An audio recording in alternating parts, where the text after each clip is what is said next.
देवकधी पाहुणे यांच्या घरी कार्यक्रमाला आपण गणपतीला बोलवून घेतलेला आहे। पण आराधी मामा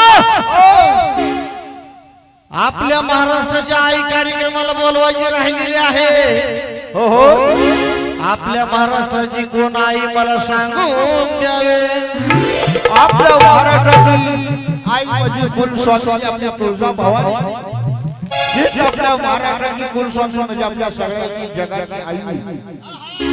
बर ह्या कार्यक्रमाला ह्या गादीला आईच्या बोलवून घेतलं पाहिजे। माझं म्हणणं काय अरे बाबा, ह्या देवकधी पाहुण्यांच्या घरी ह्यांनी एवढं लाखो रुपये खर्च केलेला आहे आज, तर सगळं देव ह्या गादीला येऊन बसलं पाहिजे। जर ह्या गादीला देव सगळं नाही येऊन बसलं, ढोलकी मास्टरची बोटात बोट अडकल्याशिवाय राहणार नाही। कॅशव मास्टरची बोटात बोट अडकल्याशिवाय राहणार नाही। तुन वाल्याची बोटात बोट अडकल्याशिवाय राहणार नाही। आणि झांजवाल्याचं काय होईल का माहिती का? झांजवाल्याच्या हाताला फोड आल्याशिवाय राहणार नाही। म्हणून ह्या आई साहेबाला कार्यक्रमाला बोलवून घेतलं पाहिजे। आणि आई साहेब कशा आले पाहिजे कार्यक्रमाला? आई साहेब धावत पळत हाताला भक्ताच्या हाताला धावले। या देवकधी पाहुण्याच्या कार्यक्रमाला आई साहेब धावत पळत आली पाहिजे। म्हणून आई राजा उधे उधे सदानंदी जाऊ दे, बोल भवानी माते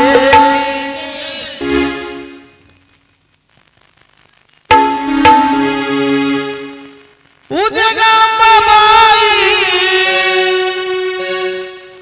उद्या बाबाई हाकेल माझ्या धाव, उद्या बाबाई हाकेत देवकधी पाहुण्याला धाव। एवढा लाखो रुपयाने खर्च केला आहे भक्तानं, ह्या गादीला कार्यक्रमाला आई साहेब डोंगरात येऊन बसली पाहिजे। म्हणून गोंधळ मांडीला गायचा गोंधळाला या, गोंधळ मांडीला गायचा गोंधळाला या,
तू डोंगरातून धावून इथे कार्यक्रमाला आली पाहिजे।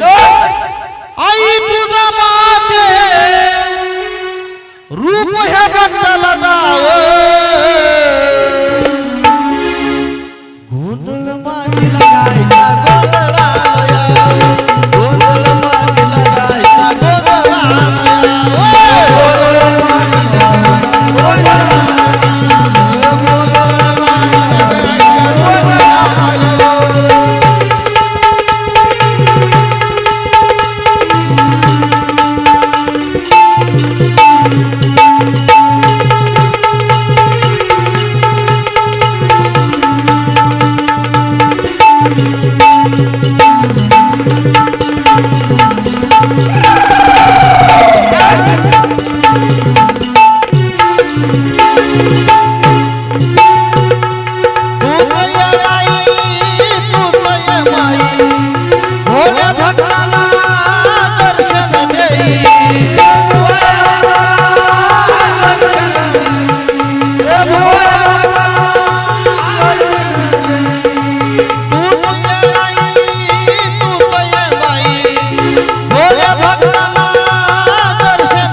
चैत्य पौर्णिमेला तुळजापुरात गर्दी किती असते?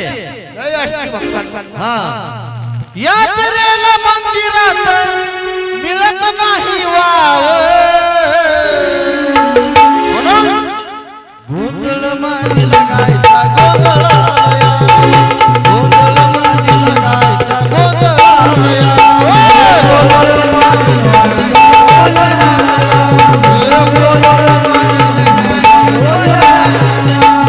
गोंधळ मांडी लगायचा